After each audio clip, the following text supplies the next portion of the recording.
Hey, I'm back on my bullshit. I got pots here I'm working on in the studio. I'm doing some waxing and some glazing today, getting ready to fire some things that I've made, I don't know, probably over the last 8 months. I've been kind of stashing up some stuff and needing to get some firing done. And since the studio is about to move, it's a good time to finish everything up.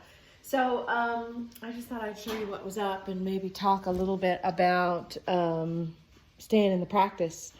So there's some bowls, mugs. I hope I've got the angle right. These two came out of the kiln. I'm so excited, so happy that they worked out. I hope you can see that because I can't really see what I'm shooting. Bigger bowls, tea bowls. I'm excited about these tea bowls. They've got great texture. Anyway, so that's the work. And I'll probably shoot that a couple times. Splice that shit in because who knows if that's where the damn.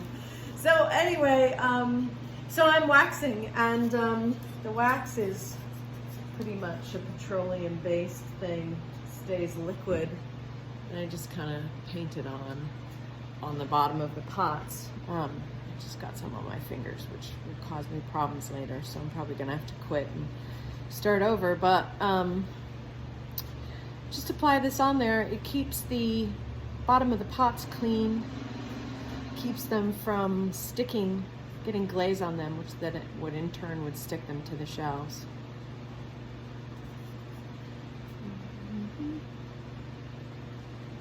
This is one of those 10,000 hour things.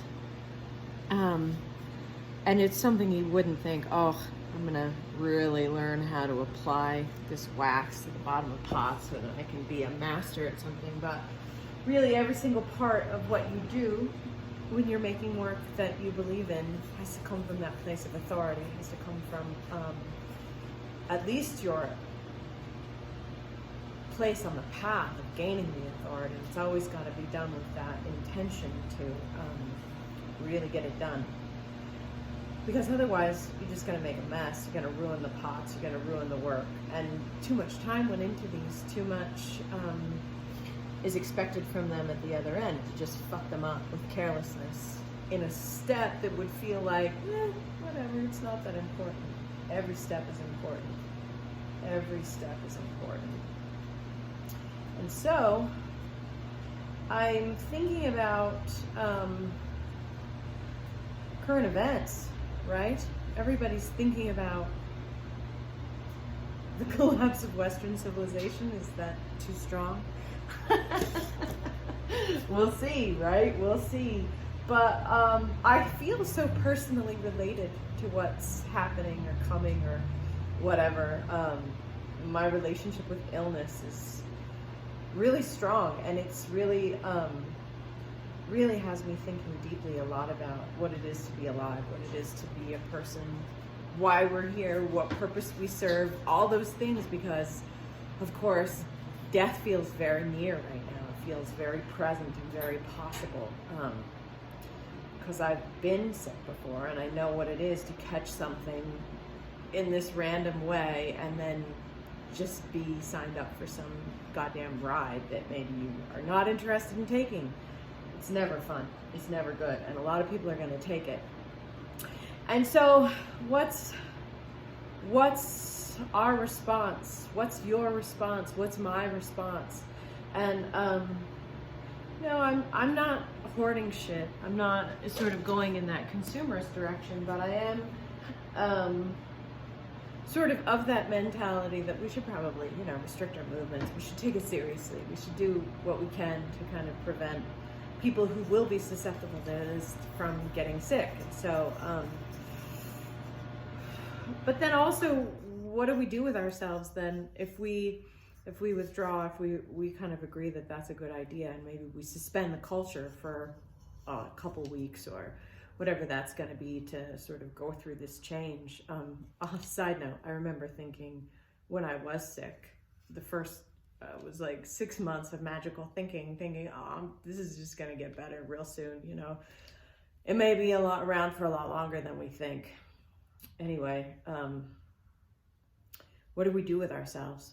How do we meet this? What's the challenge that it's asking of us, etc. And I'm not feeling well, you know, my mind is not as healthy as it has been lately, or that it can be. And I'm doing some shit sort of psychically that's self-destructive and not helpful, and actually kind of hurtful, and trying to manage myself in the healthiest way possible while I go through a cycle that is very natural and inevitable for me. And so I'm thinking about the practice. I'm thinking about these 10,000 hours. You know, everybody has something that they've spent time in, so that's something that that they love, that matters to them, that they can think about, or that they can draw on. And this is the time for that training to shine. This is the moment when this is what we've been accumulating it for. This is the purpose of it. And not just to make mugs, but to give ourselves a place to rest when things maybe feel unsettled or disturbed.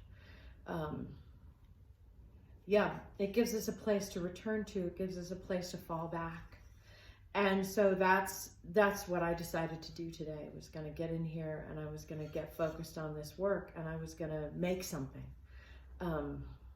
I know not everybody has a practice where they actually make physical things, and I guess that's not even the most important part. I think it's the mental gesture of making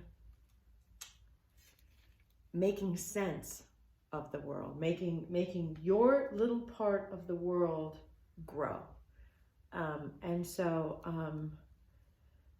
as menial as this sort of could seem, or as insignificant in the entire cycle of this thing's mining from the ground to its use in your cupboards as your favorite cup, this moment gets to be just as important as all the rest, because I'm alive to do it. I have the time, I have the mental capacity, and I've been working my whole life so that my training can kick in and guide me through when my mind isn't maybe stable enough to keep me on task to do it any other way. And so I'm advocating for that training, that kind of repeated interest and engagement, whatever that is for you. Go there, spend time in it. And if it's been a long time since you picked it up, this is an excellent time to revisit and go hard again, because it's something that will serve all of us. I think one of us is enough to stop panic. You know, one of us is enough to say, in this chain of people that have been fucking with each other and have been sort of living inside of misery all goddamn day long, I'm going to be the person that can kind of absorb it a little bit and push it back and say, hey fam, what else could we do? And I think that's the importance of all of the different practices that we do, and why it's so fucking important to make art or pursue your body in the way that you do, or all of the beautiful, amazing things that anybody with a creative sense can get into. And so that's my 2 cents. Later.